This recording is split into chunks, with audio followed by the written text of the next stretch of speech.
Antes de que existiera Facebook, antes de que Instagram y TikTok dominaran nuestras vidas, hubo una red social que lo fue todo. MySpace fue el centro del Internet.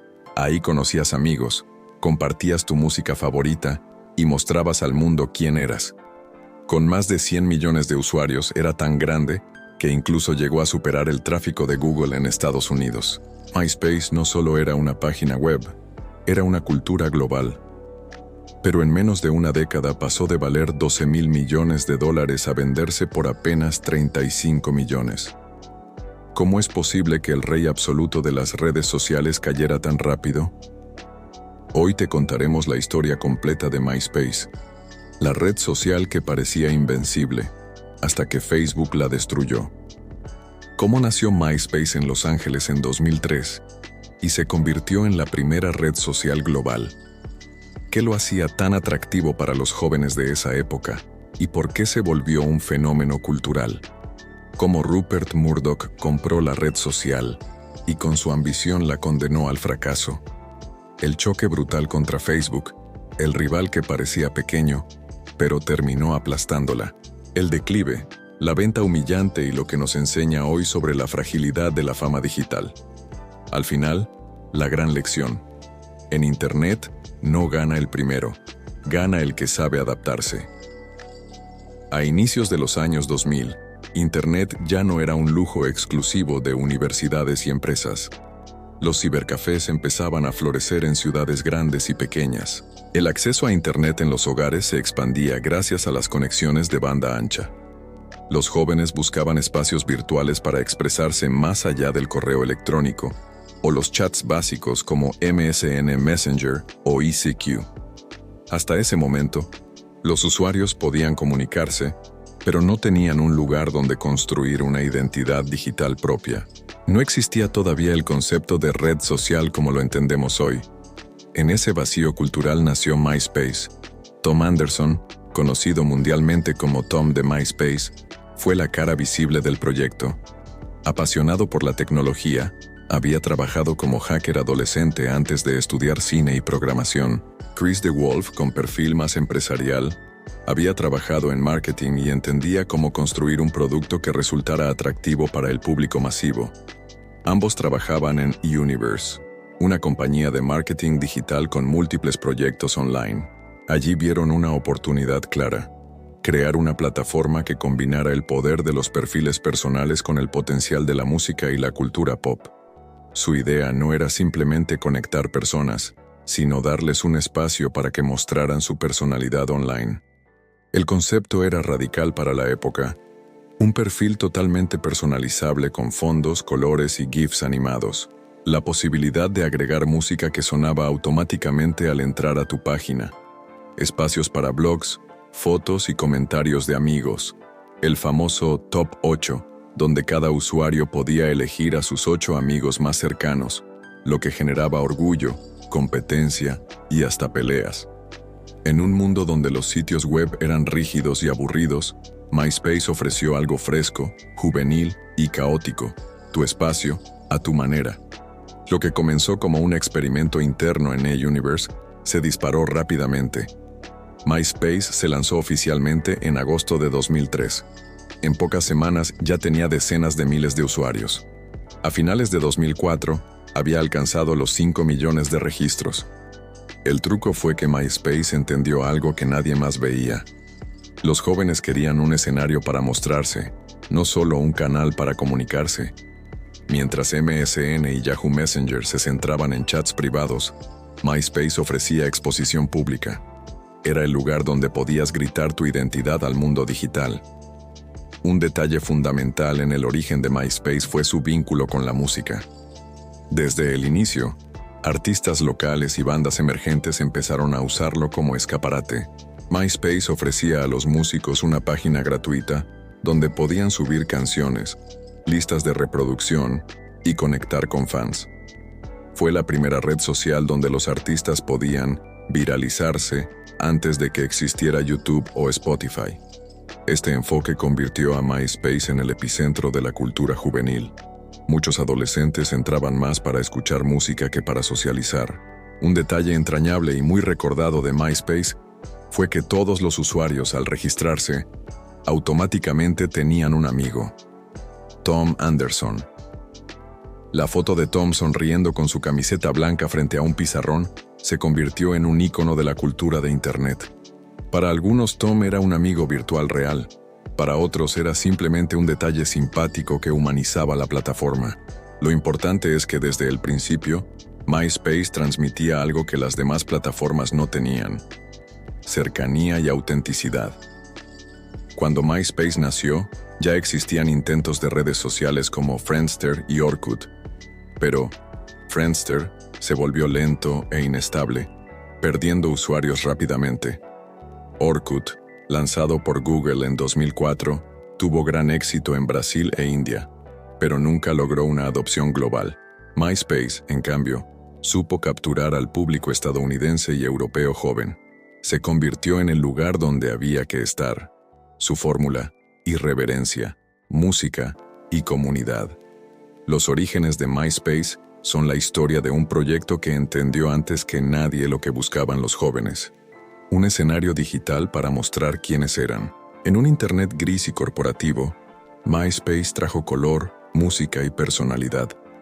Lo que comenzó en una pequeña oficina de Los Ángeles se convirtió en el inicio de la era de las redes sociales modernas. Pero lo que parecía un camino hacia la grandeza también escondía las semillas de su caída. El exceso de personalización, la saturación visual y la falta de estructura que luego serían aprovechados por un competidor inesperado: Facebook. Tras el lanzamiento en 2003, MySpace explotó en popularidad durante los siguientes 3 años. Lo que empezó como un experimento de e-Universe, rápidamente se convirtió en una sensación cultural. A principios de 2004, ya tenía millones de usuarios activos en Estados Unidos. A finales de ese mismo año, superaba los 5 millones de registros. En 2005, MySpace era considerado la red social más importante del planeta. Y aquí está el detalle clave: nadie había visto un crecimiento tan rápido en Internet. Ni Yahoo, ni Google, ni MSN Messenger habían logrado cifras así en tan poco tiempo. La razón de este crecimiento no era solo la tecnología, sino la cultura que generaba MySpace. Cada usuario podía diseñar su página como quisiera: colores estridentes, GIFs animados, fondos personalizados. Podías añadir música automática. Entrar al perfil de alguien era como entrar a su habitación decorada con pósters y discos. El famoso Top 8 de amigos creaba dinámicas sociales intensas, amistades fortalecidas o rotas, dramas adolescentes y orgullo por aparecer en la lista de alguien. MySpace se convirtió en el reflejo digital de la identidad juvenil. En lugar de ser solo un perfil, era una declaración de quién eras. Uno de los pilares más fuertes fue MySpace Music. En una época donde YouTube no existía, nació en 2005, y Spotify ni estaba en el mapa, lanzó en 2008. MySpace era la plataforma más importante para descubrir música online. Bandas emergentes como Arctic Monkeys, Lily Allen, Fall Out Boy y Panic! At the Disco explotaron gracias a su presencia en MySpace. Los artistas podían subir canciones, listas y conectar directamente con sus fans. En 2006, más de 3 millones de bandas y músicos tenían perfil en MySpace. MySpace no se quedó en Estados Unidos. Entre 2005 y 2006, la red comenzó una expansión agresiva hacia Europa, Asia y América Latina. En Reino Unido y Alemania, se convirtió en la red social dominante. En América Latina, fue el lugar donde muchos jóvenes vivieron su primera experiencia social digital, antes de que Facebook llegara fuerte en 2008. MySpace no solo era un producto, era una marca global que hablaba el idioma de los jóvenes. En 2005, ocurrió un hito clave. Rupert Murdoch, dueño del imperio mediático News Corp, compró MySpace por $580 millones. Al principio, la jugada parecía brillante. News Corp aportaba capital y contactos. MySpace parecía encaminarse a ser no solo una red social, sino un gigante del entretenimiento digital. La valoración de la empresa subió como espuma, y en 2006 ya se hablaba de $12,000 millones. En ese momento, todos pensaban que MySpace sería el futuro de Internet. En 2006, ocurrió algo histórico. MySpace superó a Google en tráfico en Estados Unidos. Sí, el buscador que hoy parece omnipresente fue superado en visitas por una red social juvenil. Google aún estaba en crecimiento, pero MySpace ya era una máquina imparable de interacción. En comparación, Yahoo todavía era fuerte, pero empezaba a mostrar signos de saturación. MySpace se convirtió en la página más visitada de todo Internet en EU. Durante su auge, MySpace no solo era una página, era un centro cultural. Los jóvenes pasaban horas modificando sus perfiles. Nacían tribus digitales, emos, góticos, indie, punk. Cada subcultura tenía su espacio.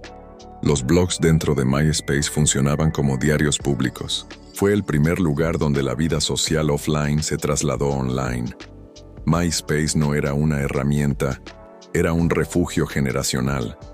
Mientras MySpace crecía, en 2004-2006, Facebook apenas salía de Harvard. Tenía un diseño sobrio, casi aburrido comparado con MySpace. Solo aceptaba estudiantes universitarios al inicio. No tenía música, ni GIFs, ni Top 8. Pero Facebook tenía algo que MySpace no: una visión clara y ordenada.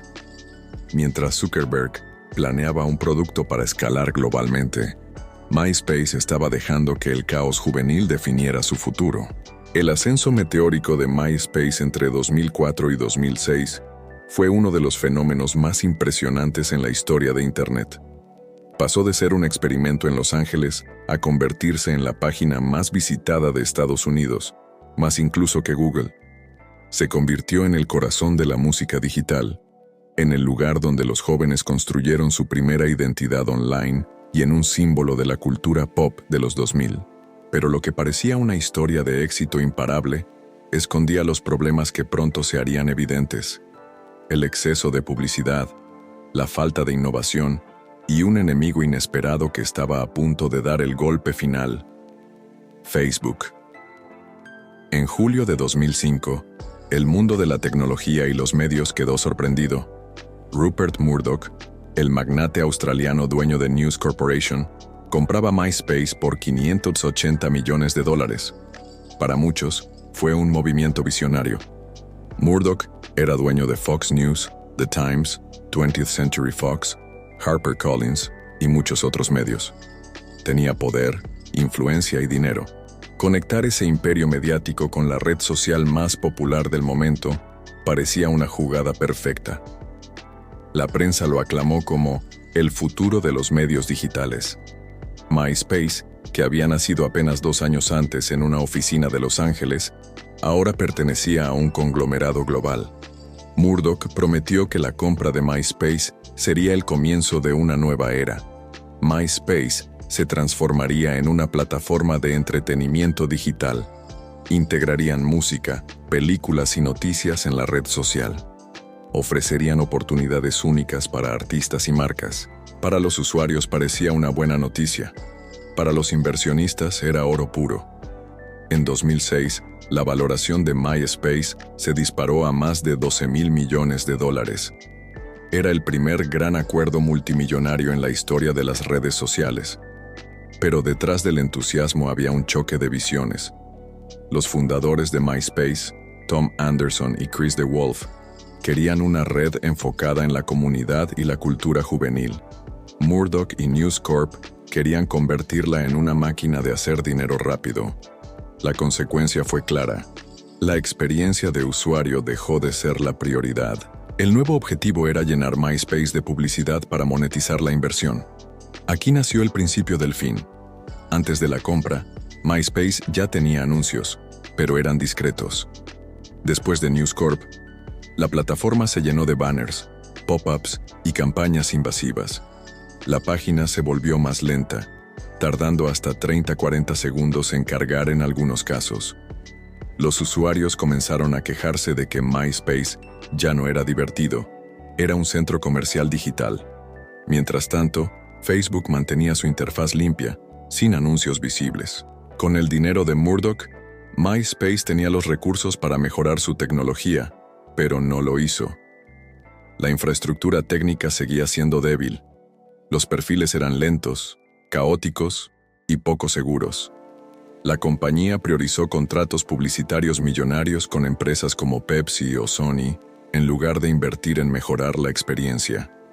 Mientras tanto, Facebook contrataba ingenieros de primer nivel y trabajaba en un producto escalable, sólido y confiable. MySpace eligió el dinero rápido. Facebook eligió la visión a largo plazo. La llegada de Murdoch también cambió la percepción cultural de MySpace. Antes, era visto como un espacio rebelde y underground para jóvenes. Después de la compra, se percibió como un producto corporativo, controlado por un magnate de los medios. Para una generación que buscaba autenticidad, este cambio fue letal. Los jóvenes no querían que su refugio digital fuera controlado por un hombre que representaba lo opuesto a lo juvenil. Fue el momento en que MySpace dejó de ser nuestro y pasó a ser de ellos. Lo más irónico es que, en apariencia, todo iba bien. En 2006, MySpace era la página más visitada en Estados Unidos. Generaba cientos de millones de dólares en ingresos publicitarios. Su base de usuarios seguía creciendo. Pero esa prosperidad era superficial. Detrás de los números había un producto que no evolucionaba y usuarios que empezaban a aburrirse.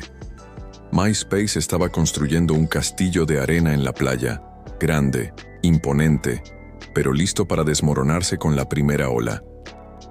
La compra de Rupert Murdoch en 2005 fue celebrada como un triunfo histórico. MySpace parecía destinado a convertirse en el corazón del entretenimiento digital, pero esa misma compra sembró las semillas de su caída. La obsesión por monetizar, la invasión publicitaria, la falta de innovación y la pérdida de autenticidad transformaron a MySpace en un producto corporativo vacío. Mientras sus dueños celebraban los ingresos, en los dormitorios universitarios de Estados Unidos, un joven llamado Mark Zuckerberg estaba construyendo algo distinto, una red ordenada, confiable y con una visión clara.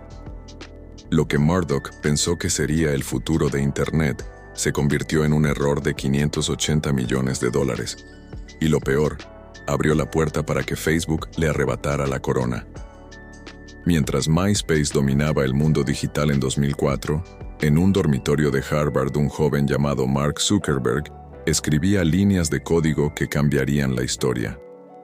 Facebook nació como The Facebook, una red para estudiantes de Harvard. Era exclusivo, solo podías unirte si tenías un correo universitario válido. Su concepto inicial no era la personalización ni la música, sino la identidad real. Nombre, apellido, foto y red de contactos auténticos. Mientras MySpace era un carnaval de GIFs y colores, Facebook era sobrio, casi aburrido. Pero esa sobriedad escondía algo clave: claridad de propósito. MySpace, caos creativo, perfiles personalizados, música automática, anonimato posible. Facebook, orden, simplicidad, perfiles con nombre real, sin adornos innecesarios. Zuckerberg entendió algo que Murdoch y los creadores de MySpace no vieron. El futuro de las redes sociales no sería mostrar quién querías ser, sino conectar con quién realmente eras. Esa autenticidad lo hizo atractivo no solo para jóvenes, sino para profesionales, familias y, con el tiempo, todo el mundo. Zuckerberg no buscó crecer de golpe. Fue estratégico. Primero Harvard, luego Yale, Stanford y otras universidades Ivy League. Después, universidades en todo EEUU. En 2006 se abrió al público general. Cada paso generaba más deseo. La exclusividad inicial lo convirtió en un club selecto. Y cuando finalmente se abrió, todos querían estar dentro. En cambio, MySpace había crecido rápido, pero sin orden ni control. Facebook creció más lento, pero sólido. Uno de los mayores problemas de MySpace eran los perfiles falsos, los depredadores online y la falta de seguridad. Los padres y maestros empezaron a alertar sobre los peligros de MySpace. La prensa lo llamaba la jungla digital de los adolescentes. Facebook, en cambio, ofrecía un entorno más seguro porque requería nombre real y correo legítimo. Esto generó confianza en adultos, profesionales y, lo más importante, en inversionistas. En MySpace, la experiencia era mostrar tu personalidad. En Facebook era construir tu red de contactos reales. En MySpace importaba tu perfil. En Facebook importaban tus conexiones. Esto convirtió a Facebook en una plataforma escalable. Lo que funcionaba para estudiantes también servía para empresas, comunidades y gobiernos. MySpace nunca salió de la etiqueta de red juvenil caótica. Facebook se transformó en el ecosistema social global. En 2007, MySpace todavía parecía invencible, con más de 100 millones de usuarios. Pero en 2008 ocurrió el gran quiebre. Facebook superó a MySpace en usuarios activos. Facebook ofrecía velocidad, seguridad y un diseño limpio. MySpace estaba saturado de publicidad y lento. Mientras Facebook innovaba, muro de noticias, aplicaciones, fotos etiquetadas, MySpace apenas evolucionaba. En menos de 2 años, el pequeño rival había tomado la delantera. El golpe final fue cultural. En 2005-2006 era cool estar en MySpace. En 2008-2009 era vergonzoso seguir en MySpace, el lugar donde estaban los rezagados. Facebook se volvió sinónimo de modernidad y prestigio. Los jóvenes no querían estar donde estaban sus padres ni en un espacio considerado viejo y desordenado. Querían estar donde estaba la novedad. Facebook. Murdoch veía MySpace como un canal de TV digital para vender anuncios. Zuckerberg veía Facebook como la infraestructura social del mundo. Esa diferencia de visión lo cambió todo. MySpace se convirtió en un producto de moda pasajera. Facebook en la columna vertebral del Internet moderno. El enemigo inesperado resultó ser letal. Facebook, nacido en un dormitorio universitario, parecía insignificante frente al gigante que era MySpace. Pero su apuesta por la autenticidad, la simplicidad y la visión a largo plazo lo convirtieron en el nuevo rey de las redes sociales. Mientras MySpace se hundía en su propio caos, Facebook construía el futuro. Y en 2008, el trono cambió de manos para siempre. MySpace, el gigante juvenil, había sido derrotado por un competidor que nadie vio venir, salvo Mark Zuckerberg. En 2007, MySpace estaba en la cima. Más de 100 millones de usuarios activos, un valor estimado de $12,000 millones y la corona de ser la red social más visitada del planeta. Pero justo ahí empezó el desplome. La página se volvió lenta, con tiempos de carga insoportables para los estándares de la época. La saturación de anuncios hacía que navegar en MySpace se sintiera como estar en un supermercado digital. Los perfiles eran tan personalizables que parecían un caos. Había páginas que tardaban minutos en abrirse, llenas de GIFs, música automática y banners. Lo que en 2004 había sido divertido y juvenil, en 2008 parecía anticuado y molesto. Mientras tanto, Facebook crecía de forma silenciosa pero imparable. Introdujo el newsfeed, muro de noticias, en 2006, que al principio fue polémico, pero se convirtió en el corazón de la experiencia social. Permitió subir fotos y etiquetar amigos, algo revolucionario para la época. Su interfaz era más ligera, moderna y segura. En 2008 ocurrió el momento decisivo. Facebook superó a MySpace en usuarios activos. Lo que parecía imposible sucedió en apenas 4 años. El rey de las redes sociales había sido destronado. El equipo de Murdoch intentó reaccionar, pero lo hizo mal. En lugar de rediseñar la plataforma, duplicaron la publicidad para intentar recuperar ingresos. Firmaron contratos millonarios de anuncios con grandes marcas, pero alienaron aún más a los usuarios. Intentaron competir con Facebook, copiando funciones en lugar de innovar. El resultado fue un círculo vicioso. Más anuncios, menos usuarios, menos ingresos. Entre 2009 y 2010, MySpace intentó reinventarse varias veces. Se enfocó en la música, queriendo convertirse en un Spotify social. Cambió de diseño, pero llegó tarde y mal implementado. Lanzó nuevas herramientas, pero ya nadie prestaba atención. Facebook no solo había ganado la batalla, ya estaba construyendo un imperio. En 2011, News Corp vendió MySpace a Specific Media y Justin Timberlake por apenas $35 millones. De 12,000 millones de valoración a 35 millones. Una de las caídas más brutales en la historia de la tecnología.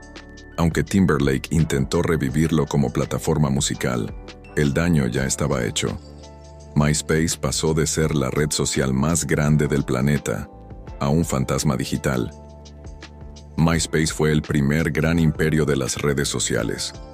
Fue el lugar donde millones de jóvenes crearon su primera identidad digital, donde nacieron artistas que hoy siguen sonando, y donde Internet dejó de ser un espacio frío para convertirse en una experiencia social. Pero también nos enseñó algo brutal. En la tecnología no sobrevive el más grande, sobrevive el que se adapta. MySpace no supo evolucionar, y Facebook lo devoró en cuestión de años. Lo más impactante no es solo su caída, sino la pregunta que nos deja: ¿quién será el próximo MySpace? Si MySpace, con 100 millones de usuarios y dominio global, pudo desaparecer, ¿qué pasará con Facebook, Instagram, TikTok o incluso YouTube? La historia de MySpace no es solo nostalgia, es una advertencia, un recordatorio de que en Internet la cima nunca es segura. Y ahora quiero saber tu opinión. ¿Crees que algún día Facebook o TikTok caerán como MySpace? Déjalo en los comentarios, dale like al video y suscríbete a Historias Tecnológicas, porque aquí seguimos revelando las historias de gigantes que parecían invencibles y terminaron en el olvido. MySpace fue nuestro primer mundo social. Hoy es un recuerdo. Mañana cualquiera podría ocupar su lugar en el cementerio digital.